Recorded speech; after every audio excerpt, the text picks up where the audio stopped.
I think we're live. Yay! Happy Thursday. Thank you, Yeah. thank you, thank you so much for being here. My name's Alana. I'm one half of Digital Green Book. I go by Afro Butterfly. And as you know, on this channel, I love to interview amazing, dynamic people who I feel like are making a big impact inside of the communities that I like to travel through. Today, I am bringing you Sade Kelly, formerly Sade Jones, recently married. Thank And you. so, congratulations, girl. I'm so honored to have you here today because I think what you do specifically could help so many people. Sade is a specialist at time management, organization, and optimizing yourself so your business flourishes. Not just that, but also how to manage stress and what to do when you're overwhelmed or burnt out. And Yes. almost every person that I've talked to, no matter what their profession is, no matter what their interests are, their hobbies are, a lot of people are feeling stressed right now. The economy's been a little cray cray. We can all agree with that. And sometimes you have to multitask and do quite a hmm bit, and your hands are in every single bucket. But Sade is so amazing at what she does. I first found Sade on a live webinar. She was teaching over 50,000 people organizational skills, time management skills. And I said, who is she? Okay. I even reached out to her on Instagram and was asking her tips and tools about some different things that I could do. And one of the best tools that she mentioned to me was Toggle. And I was like, wow, Toggle is almost like a personal login time tracking device app that you can do. And I realized I wasn't really utilizing my time wisely. So I'm forever grateful for that. But thank you, Oh, thank you, thank thank you you. so much, Sade, for being here today. I love to hear that. I didn't know that personal touch. I love it. Thank you for having me. I'm really excited to be here. Happy to share what I'm passionate about and what I love to do every day. I think that's amazing. So I sort of would like to just get into Mhm. what made you become so passionate about time management and Yeah. organization. Yeah. She's looking at me like, how, girl? Okay. So I was always an entrepreneur at heart, right? Like some people say that and they don't really mean it. It just sounds good. I legit have always been an entrepreneur. So I'll tell a little story about when I was 10 years old and just how my brain always worked. So I remember specifically being in this like store with my mom, and I wanted this specific candy. I don't remember what exactly it was. And she told me, no, I don't have money for that right now. You know how your parents say that to you, and you're like, what? And my 10-year-old self took that as she doesn't have the money, but I can get the money. All I need to do is just get money. So what I ended up doing was the day I actually ended up going with I usually used to go to my grandparents' house like on the weekends. Mm. And my grandmother would go like to BJ's and buy like in bulk and these huge boxes of like things. So what I did was I was like, Grandma, would you buy me like this box of like these juicy fruit things and like Capri Suns, I think it was. That was like the big things back in the day, like in elementary school. You remember? Yeah. And she bought them Yeah. for me, and I brought the whole box to school. And when I tell you I sold out that box at 10 years old and made that money to buy candy and more, like that was my justification back then. Like I was like, I just want to get that candy that I want. I don't ever want to be told no. So yeah, just to share that literally was like my first ever business. And ever since then, even when I was in college, I thought about going the journalist route because I love to write. But Mm. instead, every mentor I had like in high school was like, you're a businesswoman. You're naturally a businesswoman. You should just go into business. So I ended up studying business and advertising, and that led me down to like communications. And right after school, I got a job at an advertising agency. So I thought, this is perfect. I get to manage accounts. I still get to be creative. And while I was there for the 6 years I was there, I was managing projects, accounts, these huge, like 40-person teams, multiple different brands. And I was like 21, 22. Yeah, And it was like, how the heck am I going to get this organized and have this all together? Because I was like, my whole thing was, I can't mess this up. Like, so Right.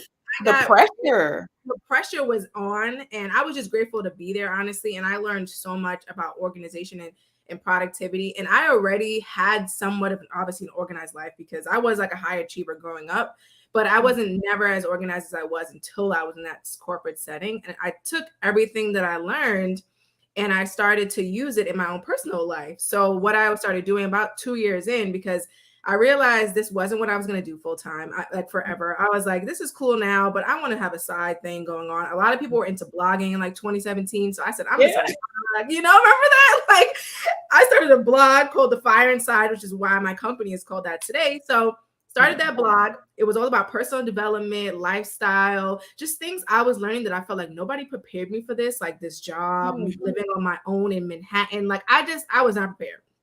So what makes you think that?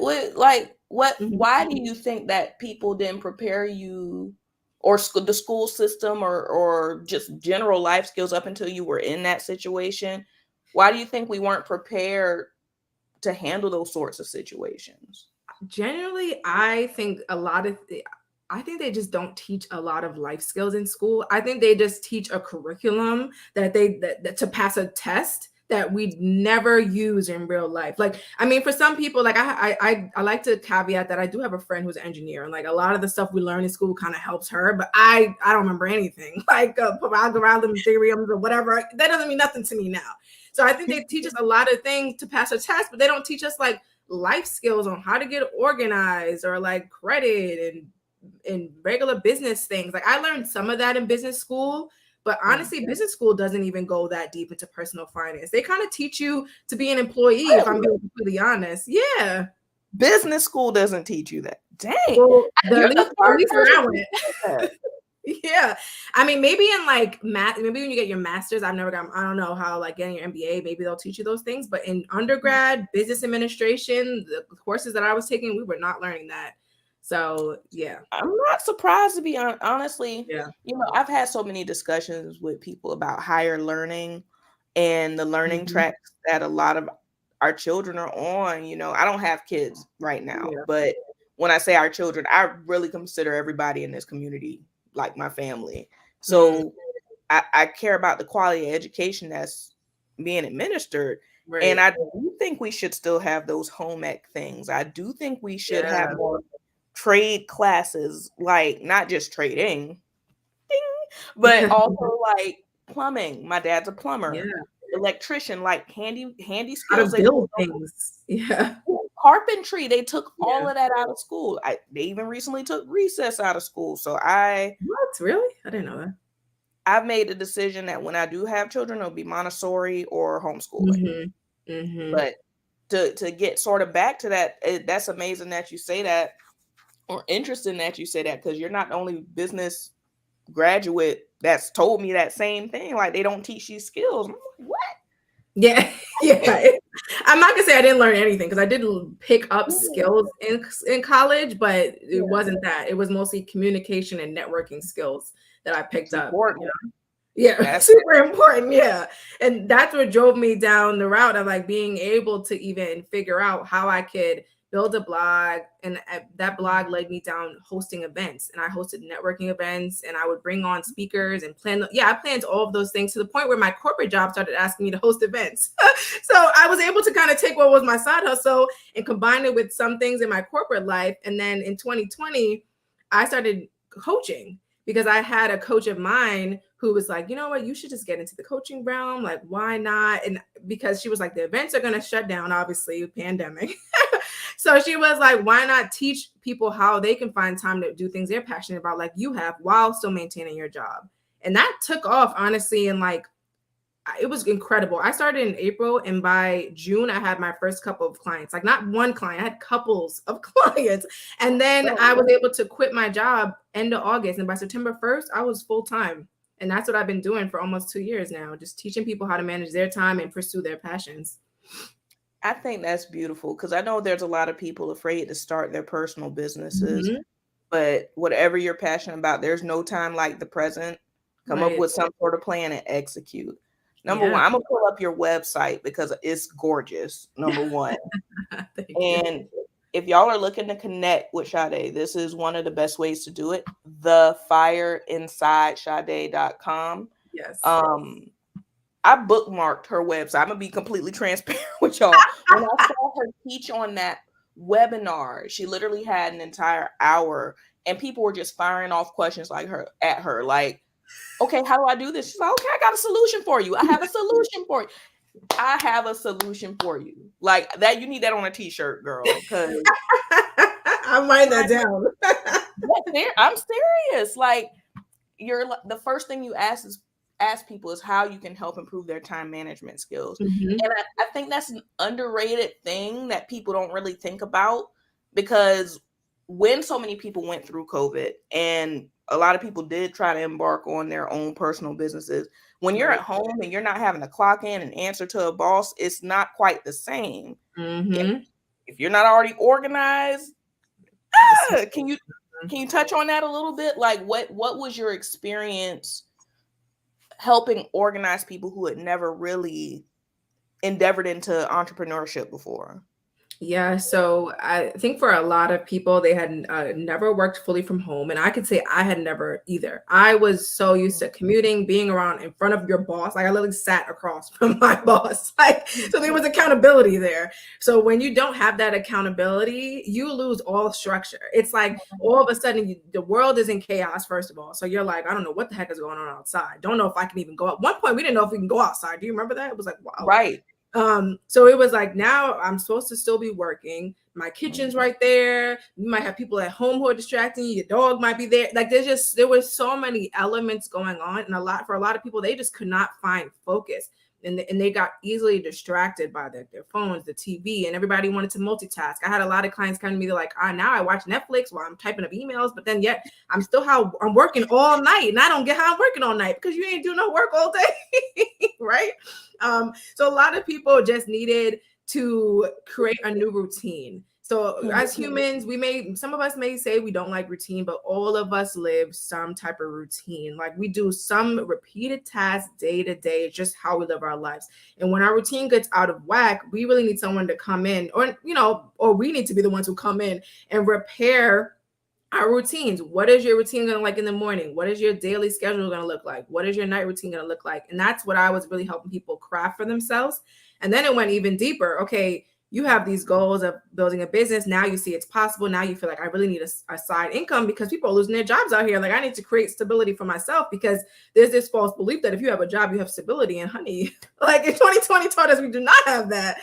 So a lot of people wanted that. And we had to figure out, okay, but how are you going to make the time to do that? I think some people jump into business coaching like, all right, get me in. I want to start this business. They learn all these great things and they invest in these amazing courses and then they don't do the work. And it's that implementation piece that is going to change the game for you, not the knowledge. So I really had to show people how to get disciplined, how to set boundaries, and how to implement what they were learning. Because oftentimes when we hear about boundaries, it's in reference to between you and someone else. Mm-hmm.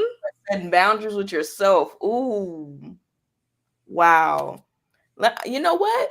Because I mean, that's just discipline. That's another form of discipline. Yes. But Mm-hmm. if I'm honest with myself, I'm not as hard on myself as I could be. So that's something I'm looking to tighten up. Yeah. Mm-hmm. Setting boundaries with myself. Wow. What did you need to help get you personally more organized? Or did you ever realize that you had organizational deficiencies? I like that question because funny enough, I had someone who asked me like, do you ever procrastinate? And they were a prospective client, right?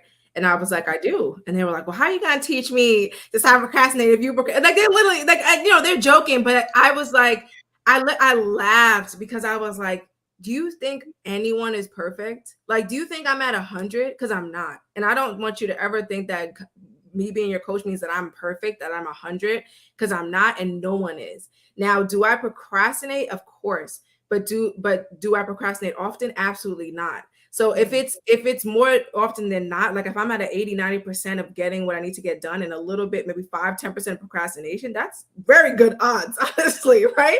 So I was telling them that yes, I too have areas in my life where I want to get more organized, but we have to look at each area one by one, and that's where people fall short. They try to, I'm gonna get this. Oh my goodness, the worst saying that I need to get my life together. Like I had to say it in that voice because it drives me nuts when people say that.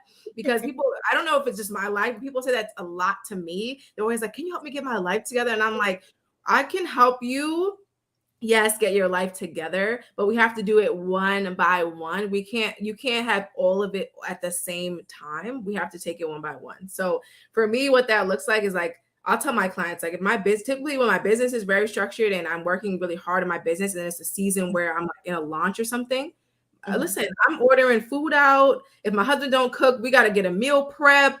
Like me, we might be hiring a house cleaner. I can't be the most amazing wife at the same time I'm trying to launch a business, like I launch a certain product. So you just have to realize that there's different seasons in your life.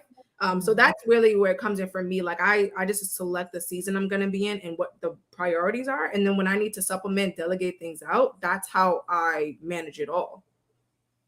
You know what? You touched on something that I want to back up to, because when a lot of my clients or a lot of my friends confide in me, especially those in like marriages or long-term relationships, especially when they're working from home more Yeah. now, that's probably the biggest thing that you said right there. They Mhm. do feel some form of pressure or some Mhm. subsequent form of inadequacy, because they're like, dang, I'm trying to be an amazing partner to my partner, or an amazing mom, or this, that, and the third, but I really do Mhm. want this dream that I have, this business that I Exactly. have to get off the ground.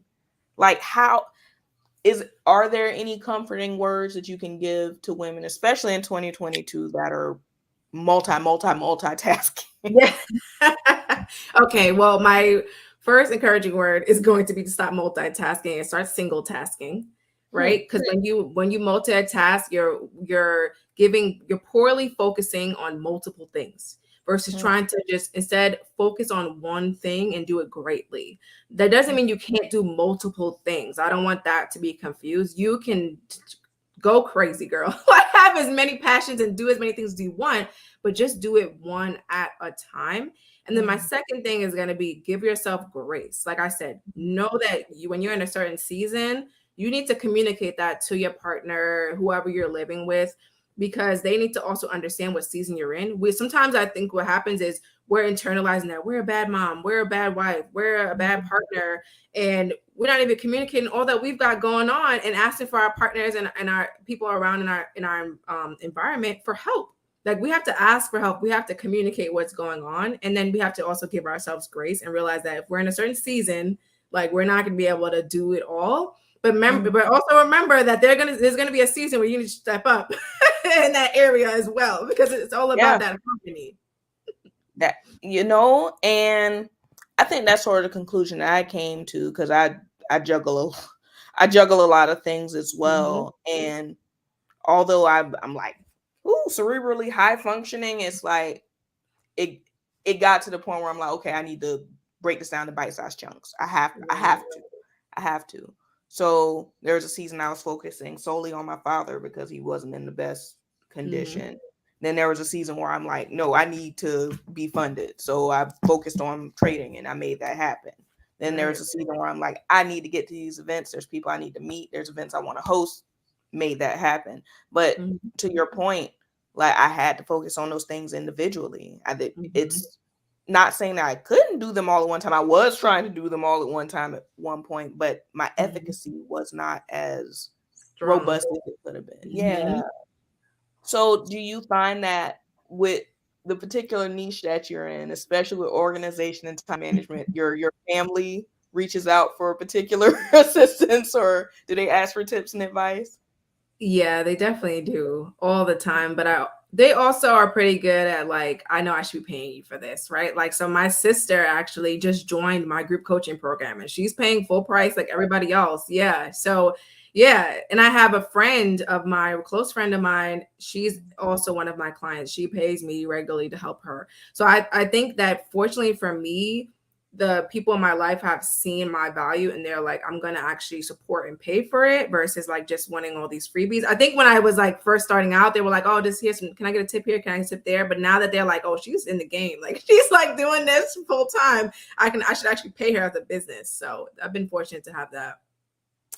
That's another thing that a lot of my female friends have inside of them, that they struggle with not imposter syndrome, or some cousin of imposter syndrome, where Mhm. when, because we have that nurturing element in us, if people ask for help, you feel hesitant to charge them full price or hesitant Mhm. to. So how did you ever struggle with that, or how did you get over that if you did? I hmm, I did struggle with that in the beginning. Mm, Because I think it was a personal thing where I didn't take the business as serious as I should be taking it, right? Because I was like, I don't know where it's gonna go. This is kind of like a plaything right now, especially when it was a side hustle. It was like, all right, it was, I saw it as like everything I did for free was good practice. So I was kind of like, let me give some things for practice, get used to coaching people. Like my first coaching sessions were whoever on my Instagram said yes and booked a call. And it was practice. And I cringed listening back to those calls, but I needed to because I needed to hear when did they make these movements? When did they say this? And it was helpful for me to have those to, practice and like reference. learn.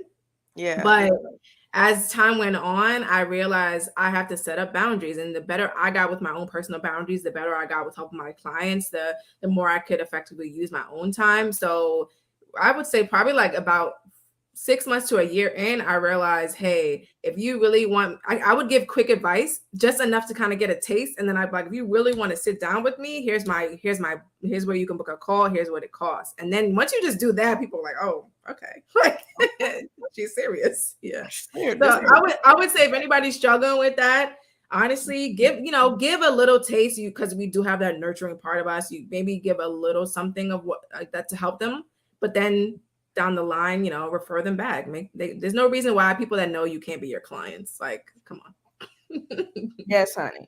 Yes. So let's get into what you do in your coaching groups. So if people want to reach out to you for assistance with time management and coaching, what could they expect from you? Yes. So essentially, I take them through my framework. So we always start with your mindset. That is like key with every program that I have. So I have two different ways you can work with me. It's either one-on-one coaching, which is my program called Reclaim Your Time, or you can work with me in a group, which is called From Overwhelmed to Organized. That's my group coaching program. And what happens in either of them follow the same framework. It's just, of course, if you're in one-on-one, you get way more support, way more access to me versus the group. But we both follow the framework of developing your productive mindset is always the first step. After that, we go into how can we build up your healthy routine. So your morning routine, your night routine, your daily schedule. Then we go into how do you actually maintain these routines. So the consistency part is like infamously everyone's favorite part of the program, because a lot of people have never learned how to actually be consistent. They've never learned how to actually learn discipline techniques, not just like, I need to be disciplined. Someone on Instagram told me I need to do it, but what are techniques behind it to make it work? And then I also take them through techniques for setting boundaries with themselves, with other people, because people don't always associate boundaries with time management. They associate it with more like emotional boundaries, or like, what you learn in like therapy, but it also relates to your time. And then I teach them through prioritization techniques. So I show them how to figure out what the heck to do first, what to put off for later, when to schedule it in. And we create a simple scheduling system for them, whether it's software, a planner, a calendar. Like there's no one way to schedule for everyone. So I teach different methods so that you can figure out which one works for you. Because I think a lot of people are out here on YouTube giving amazing advice, but that doesn't work for every type of person. And people need more specialized hands-on help. And that's one of the reasons why when I developed my course, I realized I can't just give this course out. Like for me, it was like I needed to have some type of program, because I needed to be able to hands-on give the support, which means, yeah, I had to price it a little higher. But I think I know people need the hands-on support, because I've seen it time and time again. And then after we've set up their schedule, the last thing that I always cover is their energy management. Because a lot of people are like, all right, I have this amazing schedule, but I'm burning out from this. I don't want to burn out from this schedule. Okay, so I'm going to show you how to actually maximize your energy and how to work around your energy levels. And after you have all of that framework, you're ready to like take it on, right? Like you're ready to manage your time. That's amazing. And I know exactly how labor intensive it is to build out coursework. Yeah. I do. And I think it's beautiful that you're able to offer that type of support to people, because especially now when people, I think mentorship is one of the best ways to guide yourself into a Yes. new area. If you're trying to go Mhm. into it Bambi legs with no no outline, no framework, that's when they say businesses usually fail within the first 5 years. People just don't know. You don't know Mhm. what you don't know. Right. So I recommend anybody watching right now definitely reach out to Sade. I've learned so many amazing things from her just from hearing her speak. When's the next time? Do you have any plans to do any more in-person events or? I'm not sure about in-person events right now, but I'm sure like for now this month I don't have any, and then next month I probably will. So and those events may come up. I mean, stay tuned on my Instagram would be the best way to keep up with what I'm doing and what's going on. So my Instagram is Sade Kelly _. So if Yes. you're following me there, that's where I update everything. Especially if you get on my email list, you hear about everything first. Oh yeah, there's my Instagram. Yeah, and through the link in my bio, you can get on my email list. So that's another great way to stay in contact with me. And then if anyone watching is interested in me diagnosing if their time is managing them and how they could be managing it better, I have a free consultation link in that link there too, where you can book a call. There you go, getting diagnosed out here in these Yeah. streets, y'all. But before you go, Sade, because I think Mhm. this has been such an amazing chat and extremely efficient interview. Thank you. Um, just wanted to give you your flowers again because everyone knows that I have a vested interest in putting as many high caliber people in front of my audience as possible. That's why I'm Digital Green Book. I want people to be able to re-reference any of the interviews I've done and say, you know what, I need that. Boop, that's the person I'm gonna reach out to. I like that. Um, thank you. Before you go, what would you say is something that you want to grow in personally, as far as your organization or your time management skills for yourself? I want to build out a team. Hmm. So that's where I see my next step. I think I've gotten very organized and streamlined with being a solopreneur, and I just hired a VA. So I'm like slowly taking the leap. I mean, hiring is scary. Hiring at my corporate job, easy, right? Like it was like I could bring on someone, like that was my job, right? But hiring for myself, scary for some reason. It doesn't feel the same. Not that I don't have hiring experience. So that's my next step because I know in order to grow, I can't be doing everything all the time. And now that I've gotten a grasp on what my brand is, how to get everything moving, how to manage multiple clients per month and make it happen. Now I want to build a team up of people who can also do that. And maybe I build a team of little me's, like other time management coaches who love this space and want to help people, because then I can really reach the masses like I want to. So that's my next venture. Scaling. I love that. I want to see more people grow. I want us to have a vast network of just robust, dynamic, articulate, brilliant Yes. people, but especially chocolate people, because we need that representation. For me, Mhm. representation matters. And I know there's some little girl out there like, that's what I want to do. Mm. I want to help people get organized. And I think Aw. her being able to see you would be very inspirational. So thank you, thank you, thank you for being here today. Thank you for your time. And let me pull your website up one more time. People, if you want to connect with Sade, this is the best way to get to her. It is the fireinsidesade.com. And get organized, y'all. I know I've had a lot of conversations with y'all about what you want to do. A lot of people have financial concerns. A lot of people aren't Mhm. passionate in the jobs that they're doing right now and they want to go into business for themselves. Right. Yeah. Getting organized is probably step number one. Exactly. Probably. And I was just gonna say one last thing I always like to tell people and leave them with, because it's a little polarizing, but it's true, is that you need to stop working off of a to-do list. All right. Like I think to-do lists are an amazing start. And I'm not trying to come for anyone, even if you work on a to-do list.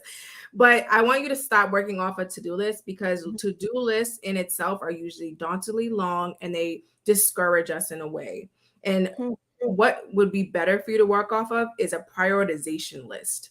And what that looks like is taking that to-do list, categorizing it, noting what's actually urgent, what's urgent and important and needs to get done, what can get scheduled for later, and then using that list as just like a basis for your prioritization list that goes on that's your daily list. So like for me, a daily schedule is not really nothing more than like 1 to maybe 6 things, and those are my priorities. Anything after that is amazing, it's extra, it could happen, but those items are coming from a master to-do list, but it's not like I'm working off that list per se. Because I think that's something I've seen continuously with clients that are like, I just can't get my to-do list done, I just can't get everything knocked off. And I'm like, get rid of the to-do list and literally create a prioritization list and get laser focused on what's most important. So anyone watching this who's doing that, take that one shift, and I promise you that already is going to help you so much. And then of course, if we need more help,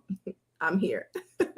That's amazing. And I know that in general, I mean, people are task oriented, but we can admit women are more task oriented than Oh yeah. men. So that's a lot of pressure. And I definitely know I do operate off of a to-do list. So let me just throw this over here right quick. Well, keep it, but just start prioritizing that list.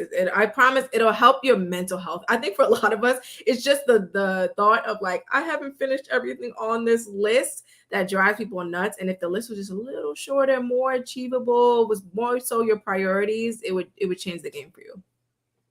I agree. I agree. So many amazing tips. But thank you so much, Sade, for being here. The replay will be up on YouTube, and I hope y'all reach out. Thank you. Take Have care. a good one.